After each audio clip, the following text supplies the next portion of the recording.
todo esto, datos también, como les dije, los pueden tener ahí en el informe que nosotros vemos. Sin embargo, cuando uno analiza los datos que aparecen y aparecen como favorables, si ustedes miran las tendencias en los aspectos que se consideran positivos, casi siempre están a la alza. Las negativas se mantienen o con tendencia a la baja. Sin embargo, los cuadros a la derecha es muy actual, es decir, lo que nosotros tenemos a la derecha, y eso hace que la gente tenga una percepción de que no estamos tan bien como aparentemente dicen los informes de organismos como el Banco Mundial, que déjeme decirle, pese a saber que es el Banco Mundial, eh, es un informe bastante técnico, bastante completo, y, y siendo mm, honestos, es un informe que tiene unas mediciones y variables que a mi manera de ver son confiables. Y eso nos hace pensar, creo que esta mañana lo plantearon algunos, y la revista Dinero se lo planteó a través de una pregunta: si Colombia mejora en el desarrollo humano, ¿por qué hay tanto descontento en las calles? ¿Ya? En el informe del PNUD que yo les acabo de mandar, Colombia pasa del puesto 95 al puesto 79 en cuanto a mejora de sus indicadores. Es decir, el país empezó a ser categorizado en el desarrollo humano alto. Debe decirles, para aclararles un poco, que la medición se hace hasta el año 2017. Es decir, no están los dos últimos años, 18 y Sí. 19. Entonces, es muy importante que eso lo sepamos, pero me parece interesante la pregunta. Dice, si Colombia mejora en desarrollo humano, ¿por qué hay tanto descontento en las calles? Y ustedes pueden mirar aquí, estos datos son extraídos de la revista Dinero, y lo podemos leer. Se concentra en varios aspectos claves del desarrollo humano, como la educación, la expectativa de vida, el ingreso económico. El país ascendió 16 puestos con respecto a la medición anterior gracias al aumento de 15 puntos en la calificación. El PNUD reconoció los avances y transformaciones que ha realizado el país en dimensiones como salud, educación, nivel de vida, teniendo en cuenta 3 décadas atrás, cuando se emitió el primer informe, el país redujo a la mitad de su incidencia en pobreza monetaria, lo cual pasó del 49% en 2002 a 27% en 2018. Cuando hablan de 2018, están hablando de la medición hasta 2017, pero les recuerdo lo que les dije ahorita, que el informe siempre lo sacan el año siguiente. Entonces, esto es importante que lo tengamos en cuenta. Sin embargo, miren, la misma revista Dinero hace una pregunta. ¿La ONU le da la razón a las marchas? Y bueno, no, a ver si alguno de los hermanos o hermanas nos lee ahí eh, ese apartecito, si lo alcanza a ver.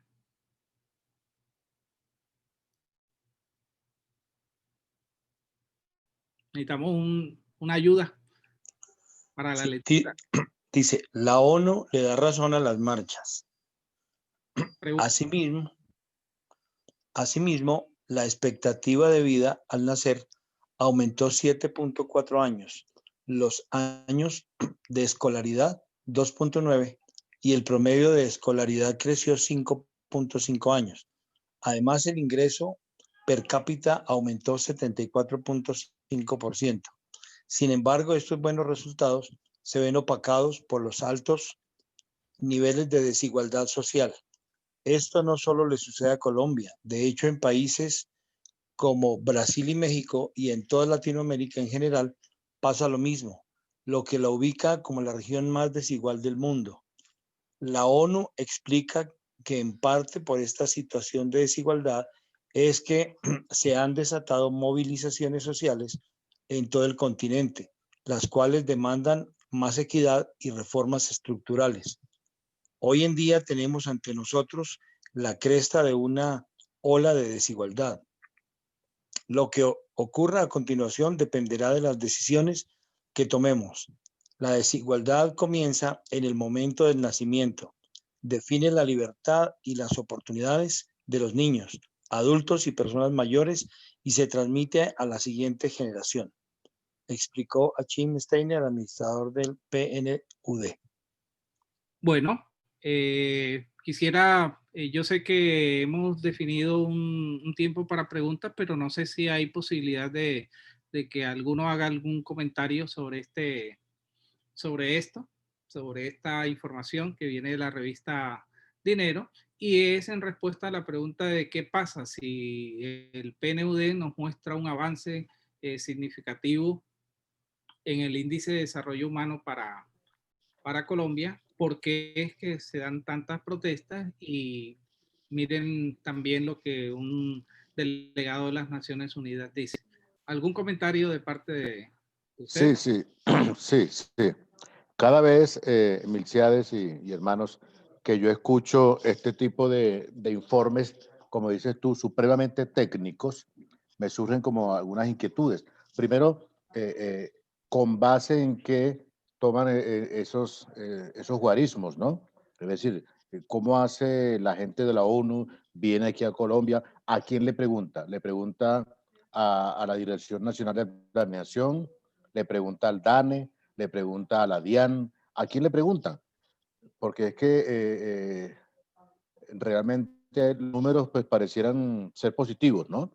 Por ejemplo, cuando dicen que en América Latina el Producto Interno Bruto se ha casi que duplicado, oiga, eso es una buena noticia, pero por otro lado dicen que la pobreza se ha incrementado. Y entonces, bueno, surge como esa pregunta.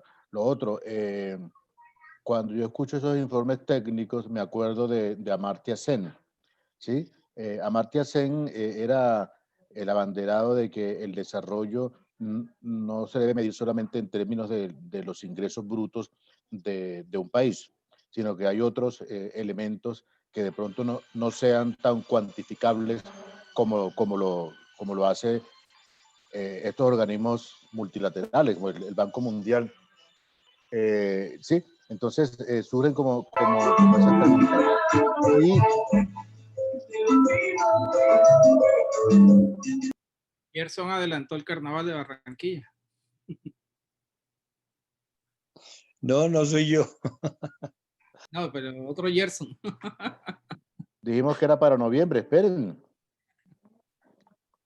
Ok, entonces me surge esa inquietud, es decir, esos datos. Bueno, lo otro, y aquí te lo pregunto directamente, Mercedes, ¿no tendrá que ver la inclusión de Colombia en la OCDE, eh, que sea como un elemento para resaltar esos aspectos técnicos y esos desafíos que son medidas definitivamente neoliberales que resaltan, pero resaltan ahora que Colombia está en la OCDE? Sí. Bueno, no sé si hay otro más que juntamos o yo doy mi visión y comparto. Yo creo que la mayoría de nosotros tenemos esa percepción, por eso fíjense que si ustedes, eh, yo puse al lado de los guarismos, puse las imágenes recientes, son imágenes muy recientes, ¿no? Estas imágenes son de la revista Semana, se me cortó ahí el crédito, perdón, pero son recientes a raíz de cómo se ha incrementado la pobreza por causa de la pandemia. Eh, yo puedo decir en términos técnicos lo siguiente, es decir, las mediciones que hace el Banco Mundial, que son muy técnicas, responden un poco a las políticas y orientaciones del propio Banco Mundial. Para ponerlo en contexto, así ustedes saben que el Banco Mundial, más o menos a finales de la década, es decir, hace 30 años, hoy justamente. Mañana se produce el lunes se produce el informe del DANE que va a hablar sobre el tema de la pobreza sistémica en Colombia. Ojalá si ustedes tienen interés lo pueden leer allí. Pero volviendo a lo del Banco Mundial y el informe que se nos presenta, es que el Banco Mundial trazó unas políticas, por ejemplo, en torno a la educación. ¿Ya? Entonces le hizo unos préstamos a Colombia, préstamos que tienen como una manera de seguimiento. Quienes han tenido la oportunidad de trabajar en proyectos con Naciones Unidas, con la Unión Europea, saben que hay unos indicadores que van siendo medidos en la medida en que se va ejecutando el préstamo. Entonces a Colombia le prestaron, inicialmente le prestaron 5.000 millones de dólares. Luego le prestaron creo que 10.000 millones y eso está dirigido fundamentalmente a lo que se llama la ampliación de la cobertura. Con base en eso fue que se crearon varios colegios, se abrieron, se ampliaron, se unificaron, se construyeron varias aulas y efectivamente, digamos, pasó de un ingreso de escolaridad que fue bastante bueno, es decir, hubo ampliación de la cobertura. Efectivamente eso lo mide y lo mide el Banco Mundial. Entonces, para decir, bueno, en términos de educación se incrementó. En términos de salud, entonces, el sistema de seguridad social se amplió en la medida en que mucha más gente ingresó al sistema de seguridad social. Ojo, esto mide estos números, es decir, mide el ingreso de personas a la seguridad social, mide el ingreso de niños a la escolaridad, pero para nada mide, por ejemplo, la calidad de la educación, para nada mide el tema de los docentes, para nada mide otros aspectos que deberían tenerse en cuenta, que son unas variables que creo que lo estás diciendo tú muy justamente, Pablo, no solamente hay que mirar en términos de estos números. Entonces, visto de esa manera, a Colombia le prestan 4.500 millones para que amplíe en 100.000 niños más la escolaridad. Efectivamente, Colombia, entre comillas, lo cumple, ¿ya? Ahora, la pregunta es, de esos 100.000 niños que ingresaron al sistema escolar, ¿cuántos terminaron? De esos 100.000 niños nuevos que entraron a la escolaridad, ¿cuál es su nivel, por ejemplo, de nutrición? ¿Cuál es su nivel de desarrollo mental para estar en la escuela? Entonces, esas variables no se miden, por lo menos en estos informes que generalmente provee, porque tienen un interés particular, es decir, bueno, prestamos tanto para esto, se logró eso, entonces está bien calificada Colombia en esos aspectos. En el tema justamente, hay que decirlo, en el tema de la OCDE, es claro que la mejora de indicadores se hizo a fuerza en esos últimos años para apuntar al ingreso a la OCDE. De hecho, aún en la pandemia, ahorita mismo, Colombia es el segundo país que ha recibido o el país que está en segundo lugar de recepción de recursos del Banco Mundial para el fortalecimiento a través de un organismo multilateral que se llama MIGA, que es Organismo Multilateral de Garantía de Inversiones, que brinda capital de trabajo para las pequeñas empresas y el financiamiento para el desarrollo del comercio. Sin embargo, a pesar de ser la segunda, es una distancia tremenda. Por ejemplo, India, que fue el primer país en recibir aportes del Banco Mundial para mitigar lo de la pandemia en los pequeños, en los comerciantes, en las pequeñas empresas, India recibió 2.800 millones de dólares y Colombia recibió 385. Las distancias son enormes. Sin embargo, Colombia en relación con otros países de América Latina y del Caribe, hubo países que recibieron 7 millones de dólares, 25 millones. Ninguno se acerca a lo que recibió Colombia, que fue 385 millones ahorita para la pandemia, ¿no? Para fortalecer o brindar capital de trabajo y financiamiento para el comercio. Entonces, nosotros estamos frente a un punto que es el que aparece ahí al final de este escrito, es el tema de la desigualdad. Es decir, cuánto de ese mejoramiento del ingreso permanece en mejora y bienestar para las familias, que ese es el punto. Es decir, aquí nosotros tenemos que estamos frente a unas sociedades muy desiguales y cada vez, y de ahí Colombia sí llevamos digamos, la bandera, llevamos el primer lugar, es uno de los países más desiguales del mundo. Eh, a veces dicen que es el primero, el segundo, el tercero. Lo cierto es que Colombia es uno de los países más desiguales del mundo. Bueno, no sé si hay otra. No, mira, lo que he leído al respecto es que después de Haití, en el hemisferio occidental, bueno, Haití es el país más pobre quizá del mundo, eh, pero del hemisferio occidental, después de Haití, Colombia es el país más desigual. Sí, eso es lo que aparece normalmente. Pero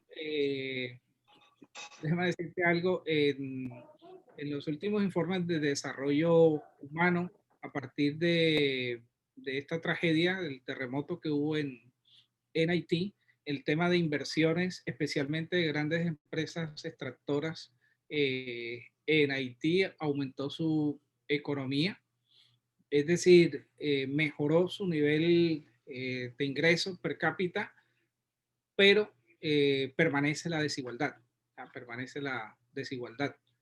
Y esto es para decir que mientras Colombia ha mantenido ese nivel de desigualdad sin variarlo, en Haití ha habido pequeños cambios favorables de acuerdo con las mediciones que hay. No solamente Amartya Sen, Zygmunt Bauman dice, en un libro que dice, el hecho de que haya ricos quiere decir que la riqueza se riega para todos, que era el sueño del capitalismo, ¿no?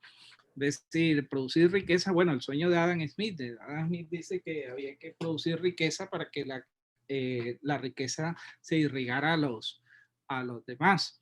Entonces, Zygmunt Bauman escribe este librito. Un poco antes de su muerte dice, la riqueza de unos pocos nos beneficia a todos. Y es interesante que él comienza con ese famoso chiste del pollo y medio, ¿ya? No sé si ustedes lo recuerdan. En esas mediciones que hay, dice, mi vecino se come 2 pollos y yo me como 1, pero en la medición aparece que en promedio nos comemos pollo y medio cada uno. Entonces, el tema de las estadísticas que causa ese, eh, ese punto de que nosotros no creemos tanto en los datos, ¿ya? Hoy nosotros tenemos, y ustedes lo pueden ver ahí en el informe, no quise llenarlos de información, de datos, de más y más de esto, pero hoy se está hablando de los famosos trillonarios. Ustedes saben que en Estados Unidos hay una medición un poco rara en términos económicos, de hablar de los billonarios, que son los que tienen más de 2.000 millones de dólares, pero se está acuñando una nueva, llaman los trillonarios, que son las personas que ya exceden en términos de acumulación de capital por encima. Por ejemplo, con la pandemia se calcula que la riqueza de Jeff Bezos de Amazon está en aproximadamente 182 mil millones de dólares, que es casi duplicó la que tenía al comienzo de la pandemia. Esto nos hace pensar que todavía ese punto de que 26 personas o grupos entre individuos y personas tienen más del 50% de la riqueza mundial, es lo que fortalece este índice de desigualdad mundial y que nos muestra como las tendencias que se tienen. Bueno, no sé si el,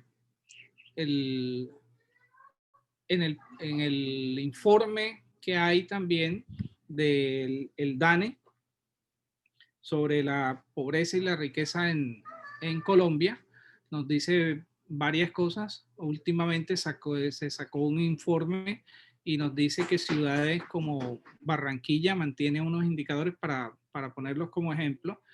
El 53.6% de la población de Barranquilla en capacidad de trabajo está en lo que se llama la informalidad, es decir, sin sistema de seguridad social, con ingresos que van desde 2.000 hasta 6.000 pesos diarios. Nosotros tenemos que en Barranquilla, que supuestamente es la tercera, cuarta ciudad del país, ahora, bueno, cuarta, quinta, como era, y que es mostrada como la ciudad del progreso y la que más ha progresado en los últimos tiempos, es más alto todavía el índice de personas que apenas tienen 2 comidas, o sea, ingieren 2 comidas en el día. Esto es lo que nos indica.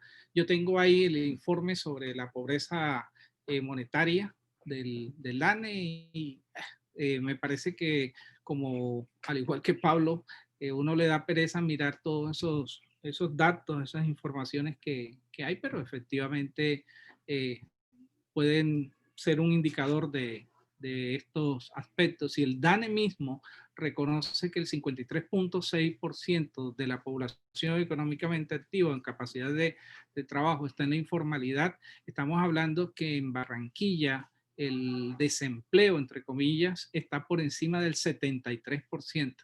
Y eso es algo aberrante en una sociedad como la nuestra, donde los medios de comunicación muestran a Barranquilla como la ciudad más pujante. Estoy poniendo el ejemplo de Barranquilla, pero algo así sucede en casi todas las ciudades en Colombia.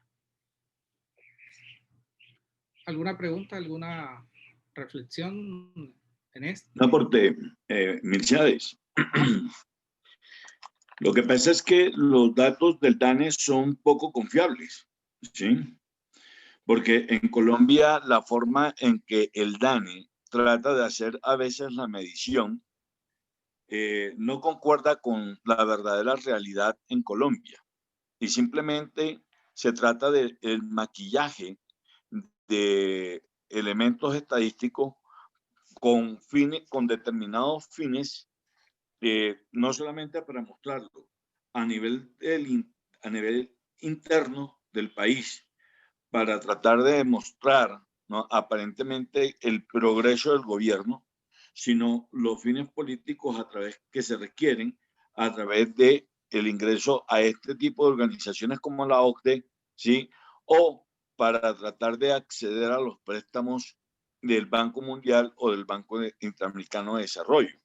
Entonces, cuando nosotros encontramos que en la medición de la pobreza en Colombia se mide que porque una persona tiene determinados ingresos, así esté en la informalidad, y eso lo presentan como mejoramiento en el empleo o mejoramiento en las condiciones, pues estamos frente a verdaderos maquillajes económicos que no concuerdan con la realidad, porque el índice, te voy a dar un ejemplo. ¿Cuáles son las condiciones socioeconómicas en las que están estos rapitenderos? Son personas que ni siquiera viven, ni siquiera ganan el salario mínimo legal. Las personas se ponen a trabajar, ¿no?, en las esquinas de los semáforos del mercado grande, como alguien le decía, que estábamos nosotros en centros comerciales grandes en cada una de las esquinas de los semáforos de las ciudades en Colombia, y sin embargo ya esas personas se les consideran como trabajadoras o como personas que ya están empleadas, cuando ni siquiera esas personas ganan lo suficiente y carecen de seguridad social. Entonces, estamos frente a unas muestras que verdaderamente no coinciden con la verdadera realidad del país, porque el desempleo en Colombia es mucho más grande que el que se está mostrando. Y precisamente esta pandemia ha mostrado una deficiencia tanto en el sistema de la seguridad social como ha mostrado y ha desnudado la realidad económica del país. Personas que aguantan hambre en todo momento. Sí, por ejemplo, este no es un informe general, pero es una actualización de lo que se llaman las líneas de pobreza monetaria. Miren la fecha, septiembre 30 de 2020. Como hemos dicho, la mayoría son estudios muy técnicos presentados ahí y tienen una cantidad de datos, pero te dicen, por ejemplo, cuáles son las mediciones que hace el DANE, ¿ya? Mediciones como esta, por ejemplo, después de los servicios públicos domiciliarios, los artículos de aseo son los más adquiridos por los hogares, ¿ya? Entonces, si ustedes ven allí, tiene una intencionalidad, porque ahora se está orientando el nivel de mejora de desarrollo humano con base no en el ingreso, sino en el consumo, ¿ya? Esto es diferente y ya nosotros lo sabemos porque tiene inclusive una carga ética. Nosotros sabemos que mucha gente consume más de lo que puede pagar, pero el DANE está usando esta encuesta para hacer una medición en cual dice ha aumentado el nivel de consumo. Entonces te dice, por ejemplo, que hay un mayor consumo de papel higiénico, de jabón en barra para lavar la ropa, jabón de cocina, y lo pone en segundo lugar como parte de los artículos que afectan la canasta de los hogares y que son más adquiridos. Entonces tiene una intencionalidad de decir, miren, la gente está comprando papel higiénico, está comprando, pero recuerden que estamos mediados por la pandemia, ¿no? Donde la gente empezó a adquirir papel higiénico, jabón y todo esto. Miren otro indicador, ¿no? Los huevos crudos de gallina y otras aves y el arroz para seco son los productos alimenticios más adquiridos en los hogares. Otra vez, insistiendo en lo mismo, en la medida en que aparece alto este índice, nos dice, no, estamos bien porque la gente está comprando. Es decir, en la medida en que haya consumo, ya, en la medida que haya consumo, y esa es una apuesta que hacen los economistas hoy. Ahí las dos grandes, entre otras, tendencias de la economía, lo que algunos economistas dicen lo que hay que fortalecer es el consumo, porque el consumo es el que va a reactivar la economía. Entonces hay que ayudar a los que producen pequeñas cosas como este tema de los huevos de gallina, panela, aceite y otras cosas. como ustedes decían, estos datos no son tan inocentes, o sea, nos quieren mostrar que aparentemente hay un aumento de la capacidad de consumo, lo que podría significar que hay un mejoramiento de la condición socioeconómica de las personas. Y eso es lo que aparentemente es el discurso que se está viviendo. Es decir, hoy, entre comillas, podemos comprar más papel higiénico, comer más huevo, comer más carne de gallina o de pollo. Y así, de ahí estamos hablando. También otro elemento, miren la intencionalidad con la que aparece esto, es que mide las comidas por fuera del hogar como un factor positivo de desarrollo, es decir, en la medida en que haya capacidad de adquirencia y de consumo de productos por fuera del hogar, nos dice que está habiendo un excedente económico que la gente tiene para gastar por fuera y nos está diciendo que es eso. También miren ahí el tema de el servicio de internet, el servicio de telefonía y de televisión, aparece como los productos que más se adquieren, la compra de celulares. Como digo, todo esto para ambientar de que supuestamente con estos índices que hay, el nivel de pobreza ha disminuido entre el pueblo colombiano. Pero otra vez, al igual que en la foto anterior, una cosa es lo que muestran estos datos.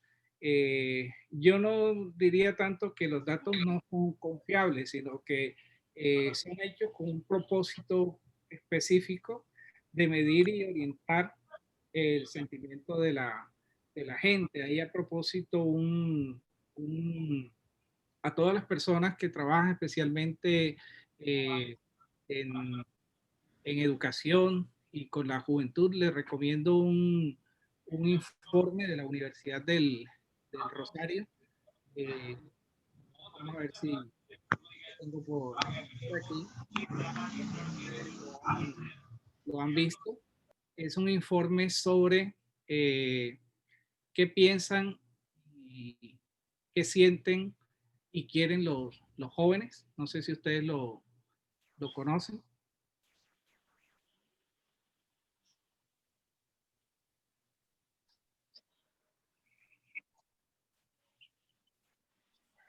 Les recomiendo ese estudio y yo creo que nos puede dar unos indicadores tremendos para el trabajo con la juventud.